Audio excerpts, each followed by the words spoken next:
So I have to say, this is my first day back at work after I took a few days off after the RNC. I was like, it's been a really busy, crazy few weeks in political news, like good time for me to take a breather. And I think I might have missed a little bit of news while I was gone. Just a tiny A bit. couple things happened, yeah.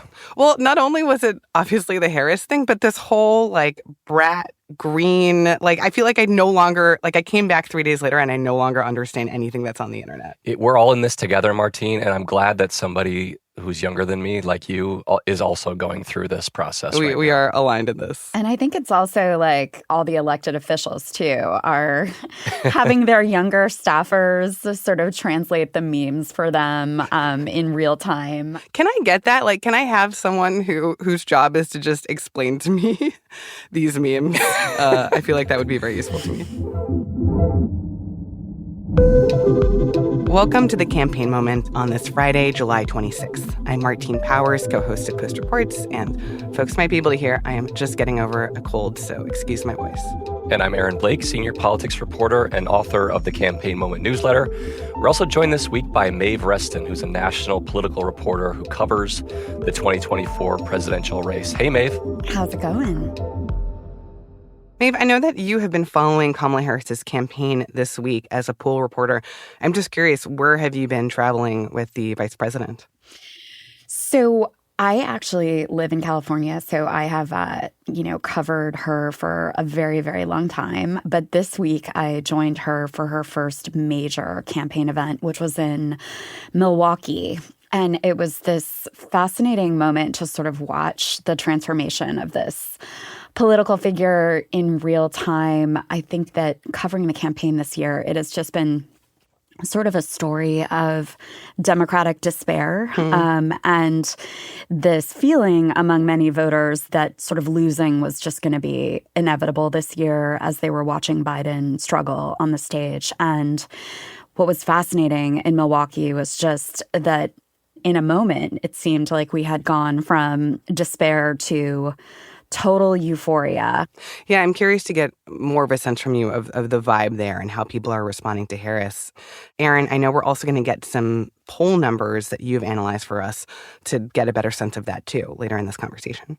Yeah, we've definitely got some data on this, a few high-quality polls that we're going to go over, some good signs for the Harris ticket. But, we do have a very close race, really a race that looks pretty similar to what it looked like before the June 27th debate. And we're also seeing, I think, some really interesting dynamics on the Republican side where they're trying to figure out what their message is going to be against Harris now that they have a new opponent. Some Republicans are making attacks that are racial in nature. So everybody's dealing with the new reality right now, and we're all figuring it out in real time. So we're going to get into all of that in today's conversation. But first, I want to start with some news from this week. Israeli Prime Minister Benjamin Netanyahu visiting D.C. He went to the White House. He met with President Biden. Let's listen to that meeting. Here's Netanyahu. So from a proud Jewish Zionist to a proud Irish-American Zionist, I want to thank you for 50 years of public service and 50 years of support for the State of Israel. And I look forward to discussing with you today and working with you in the months ahead on the great issues before us. So this is the first face-to-face meeting between Biden and Netanyahu since Biden visited Israel shortly after the October 7th attacks. And of course, this is coming at a time when Biden says that he's trying to secure a peace deal, especially before he leaves office at the end of his term. Also at this time where Democrat support for Israel has become the sticking point in the campaign. Maeve, what do you make of this visit? And do we have a sense of how Harris might be navigating the Israel question differently from Biden? Yeah, I think that's been a really fascinating dynamic on the trail over the past year. Particularly the younger generation of voters really felt like Biden only was sort of taking the perspective of Israel. And I think that, Harris has had a much more nuanced sort of way in which that she talks about this issue, she has talked a lot more about this scale of the human suffering that everyone has seen in Gaza. And I think that has endeared her to a younger generation of voters in a way that Biden has really struggled with. And can I ask, like, what exactly did she say, or how did she strike that balance? well, she did talk about sort of how hard the Biden administration has been working on getting the hostages freed, but also talked about how the world is really watching Israel and the human suffering that's going on. And she talked about the massive food insecurity and, the kind of conditions that people are living in. This is a real balancing act in the Democratic Party. This is something that Biden has struggled with for a long time, especially during the college protests in the spring. And so I think at this moment, the Democrats look really united and excited about things. And you have to wonder if once that dies down a little bit, some of these kind of fissures within the party might reemerge. I do think she has a better chance of moving beyond these issues than Biden did because there is some excitement, whereas there was very little excitement for Joe Biden, even among his supporters. But it is a real issue, and there is going to be a time where these issues are going to start to creep in a little bit more, and it's not so much about enthusiasm and excitement. Yeah, I'm curious, like, how much of the unity will be there, not just in, like, what the stance is on Israel right now, but on how much they're going to talk about it. Is this a scenario where Democrats are kind of agreed that, look, we may not all see eye to eye, but let's just avoid it for the next 3 months?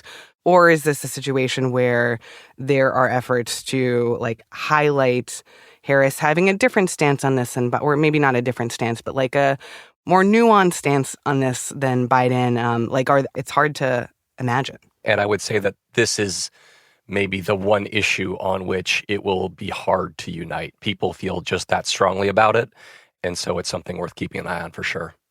All right, so we're going to keep an eye on that story. We're taping this on Friday morning, and we know that later today, Netanyahu is expected to meet with Donald Trump at Mar-a-Lago. There might be more news from that meeting. But I want to stick with the Harris campaign for a little bit longer. A lot of the push to get her to be the nominee was based around polling.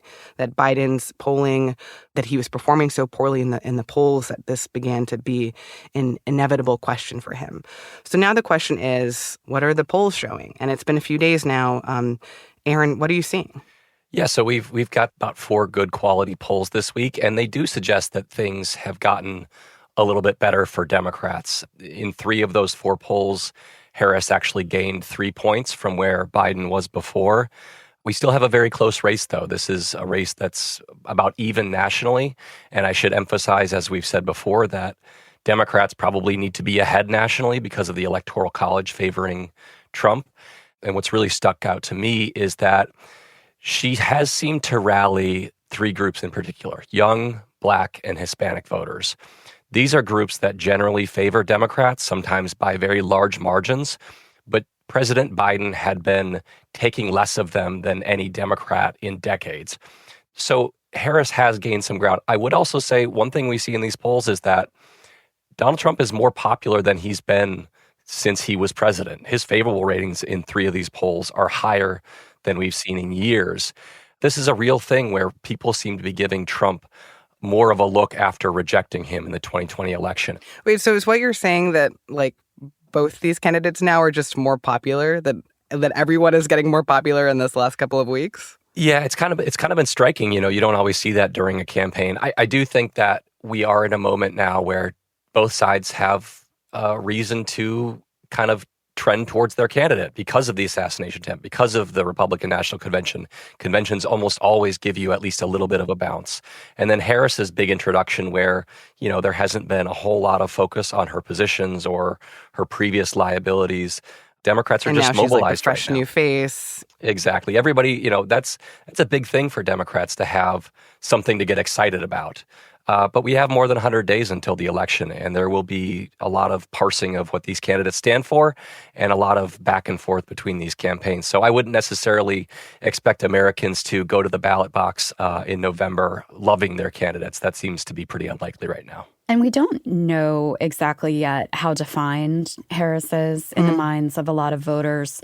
And I think that's, an argument that Republicans keep making this week. Like, sure, she's having her moment right now. She's out in front of everyone. She's getting all of these younger voters invigorated, but there hasn't been a lot of scrutiny since her presidential campaign about, her past and the positions that she has taken and the fact that she was very liberal in a lot of her votes in the Senate.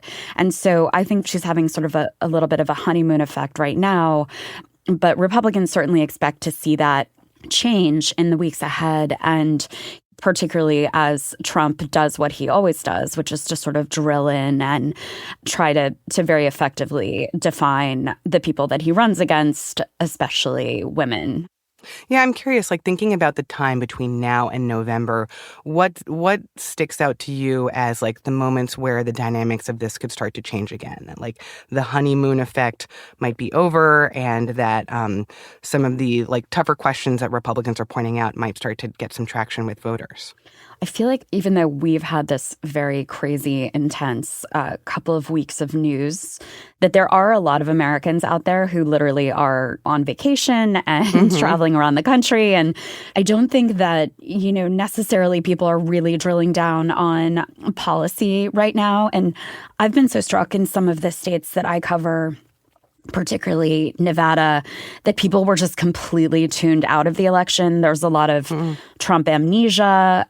There's a lot of people that were just planning to stay home and not be part of this election cycle. And so I think it'll be interesting to see as we get into September, that'll be a different moment in the campaign than the one we are living in right now. Yeah, and to Maeve's earlier point about some of the positions that Harris took during the 2020 campaign, those are already being featured in ads specifically from Republican Senate candidates.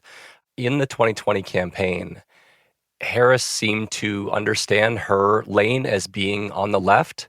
So she talked about overhauling immigration and customs enforcement.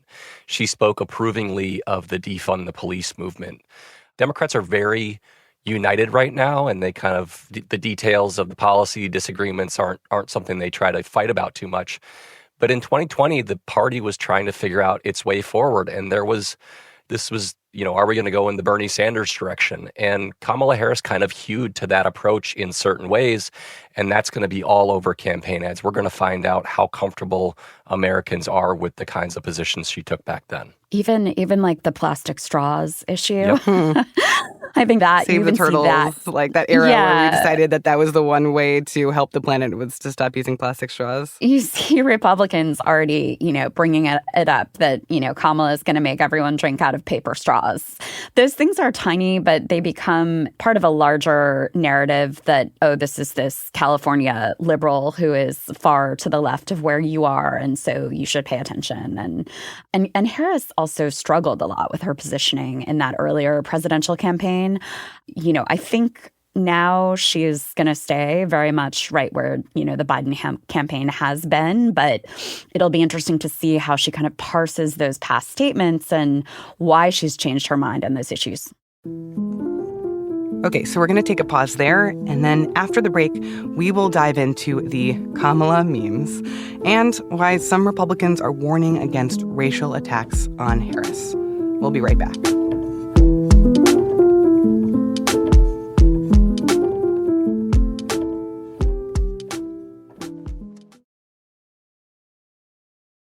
So let's go back to Vice President Harris for a moment. You might have seen social media posts about the campaign or even from her campaign staff using a coconut emoji or TikToks calling Harris brat. Maybe you already knew all of this, but if not, we took a little bit of time to put together a quick tutorial from tech reporter Drew Harwell, who has been tracking the memification of Harris. Let's hear about it. Okay, so for starters, I'm going to explain the coconut tree meme as it pertains to the Kamala Harris campaign. Is pertains a weird word? I guess people don't use that word, but whatever.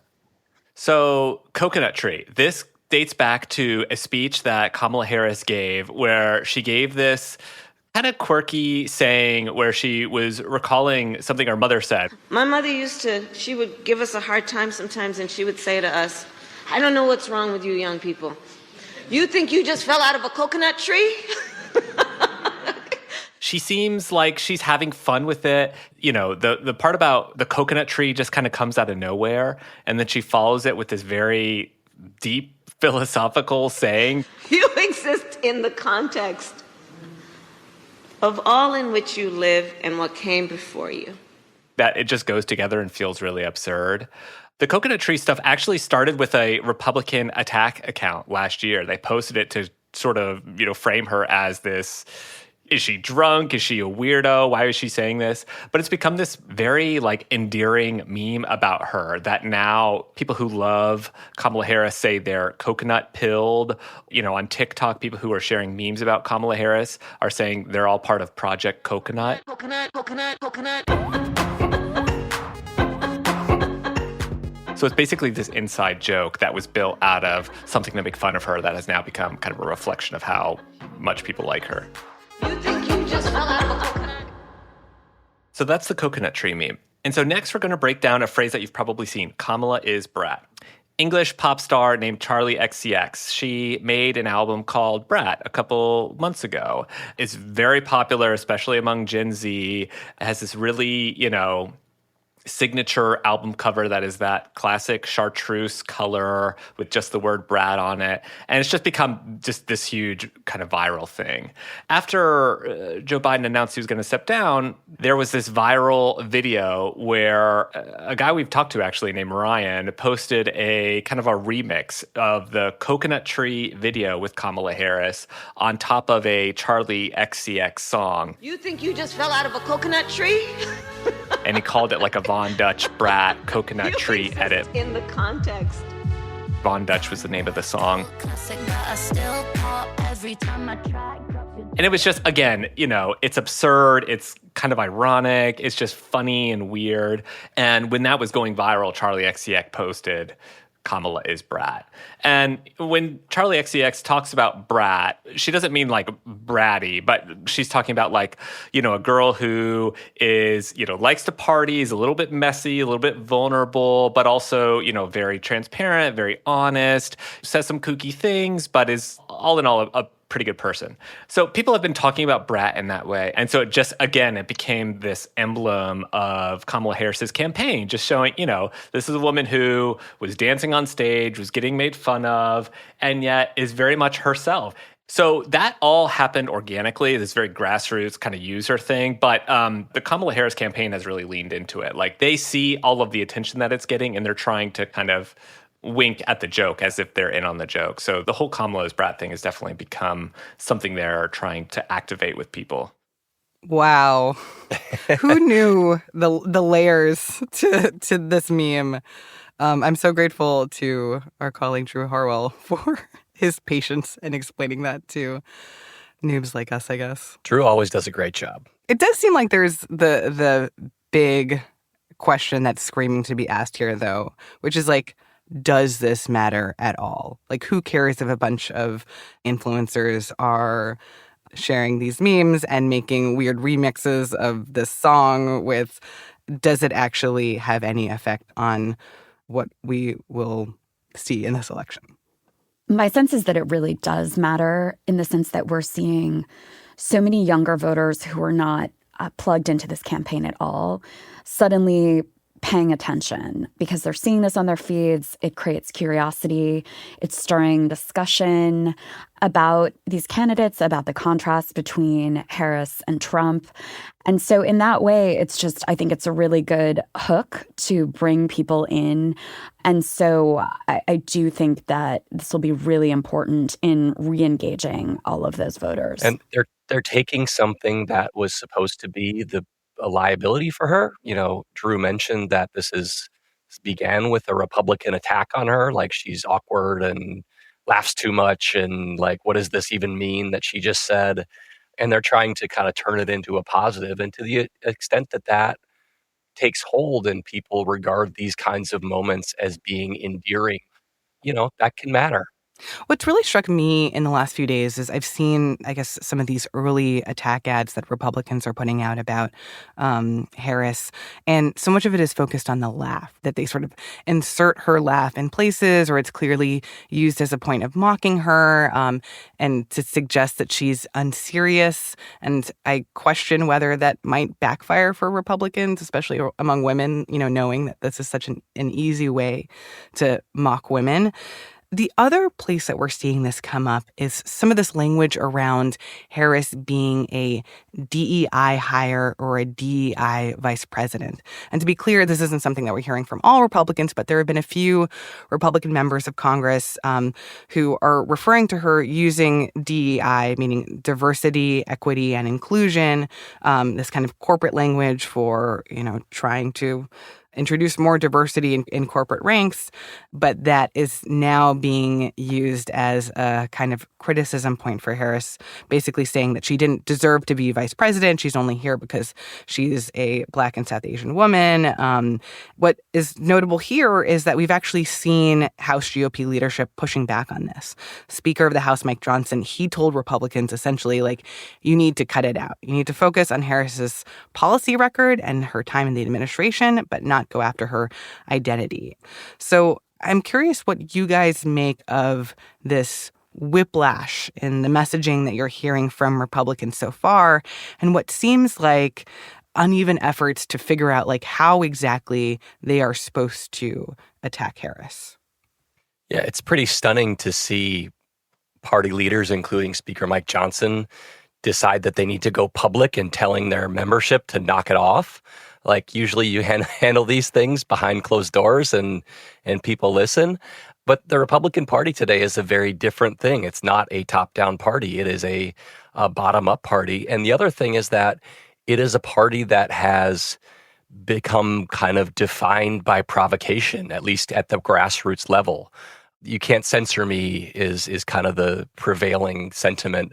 And certainly this was the case during Trump's presidency, but I think it really took off over the last 3.5 years, where they will just go there. They will say things that were previously deemed to be out of bounds. And this is an example of that.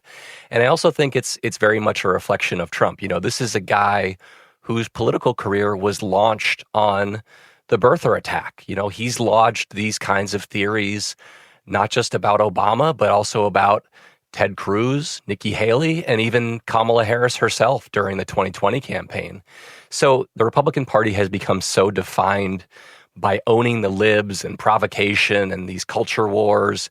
And the DEI thing is very much an extension of that. It's just Republican leaders have shown they've allowed this stuff to build within their base. And so policing it now that they really need to hone their message is a very difficult thing to do. And I think that the real question now is where Donald Trump goes with this. His spokesman this week kind of left the question open. He said basically well, we haven't made those attacks. And someone asked him whether they were off limits. And he said, basically, I don't know yet, but that's not something that we've done. And I was actually on Capitol Hill earlier this week with a lot of female Democratic lawmakers who wanted to kind of come together and all show their support for Kamala Harris. And it was really interesting to watch, their responses to all of that, to really push back and say, we're not going to let that stand. This is an incredibly accomplished woman who was, Attorney General of California. She was a courtroom prosecutor. She's a senator, and she's been the vice president over the last couple of years. And I spoke to Maxine Waters, the congresswoman from California, who said, we're going to stand in front of Kamala Harris, not literally, but figuratively, and we will push back on all of these attacks. And so I think that Trump was really making some inroads with voters of color, particularly Black men. I think Republicans do know that this is risky ground if they go in that direction, and something that could have an unwanted effect for them. But, a lot of times these members really take their cues from Trump. And so we'll see the way in which he attacks her, the way in which J.D. Vance attacks her. And I think that will really determine the direction this campaign goes. Yeah, and that Maeve mentioned Vance. A clip has been circulating of Vance saying in 2021 that Kamala Harris is a, quote, childless cat lady. And this is something that Democrats really believe is a big deal. Attacking her in those terms. J.D. Vance there are a lot of cat ladies out there, and I feel like it's, as you point out, a risky move to alienate all of them. And there are many Republican cat ladies, too. Let's be real. I think it was Minnesota Governor Tim Walz who said, just go on the internet and see how it turns out for people who attack cat people. See how that turns out for you. And I think there's some truth in that. J.D. Vance, when he made these comments, was gearing up for a Republican primary for Senate. And the name of the game in those kinds of campaigns is to provoke and to, kind of divide. Be as bombastic as possible. Yeah, exactly. That was the approach, and that's been the approach, especially in Republican primaries. But it has become so kind of ingrained in the conservative influencer sphere and these Republican primaries that it's hard to kick that when you get to the general election. People are like, well, this is what our movement is about, isn't it? And then suddenly you're in a general election where maybe that kind of thing doesn't pan out as well. And it's hard to tell them to knock it off at this point. And it's also kind of been an interesting window into how much this campaign has changed, in the sense that you look back on Donald Trump's decision to choose J.D. Vance, this provocateur on the right. He was making that decision in the context of running against Biden.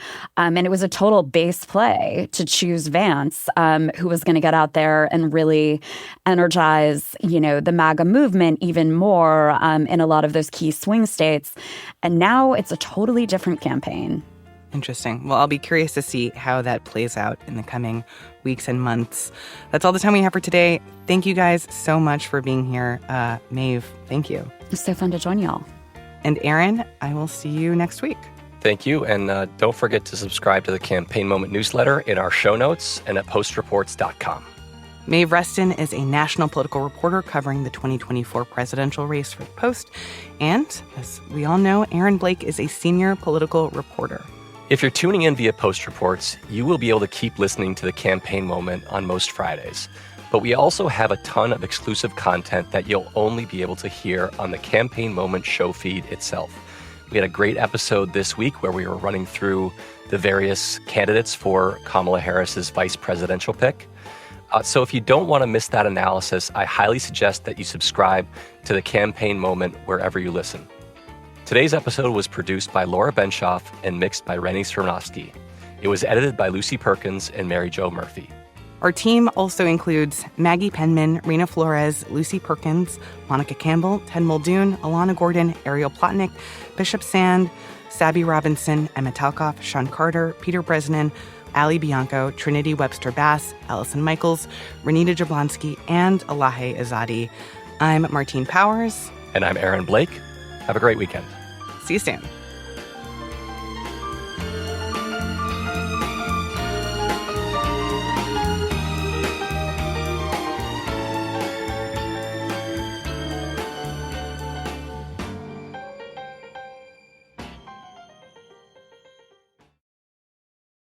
I will say my one saving grace in all of this is that I actually do know who Charlie, I don't know if it's CXC or XCX. Wow. She was on the Barbie soundtrack. I run to that song, so.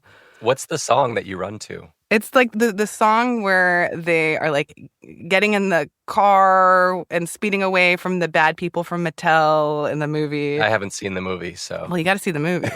Do I have to? It's a good like chase scene, and it's a good chase scene song. And when I run, I want to feel chased. So, so it all works. I'm a big fan. I just imagine Martine like running for her life as she gets a workout, like looking behind her and seeing nobody actually running behind her, but imagining that there is. Truly the only motivator for me to run.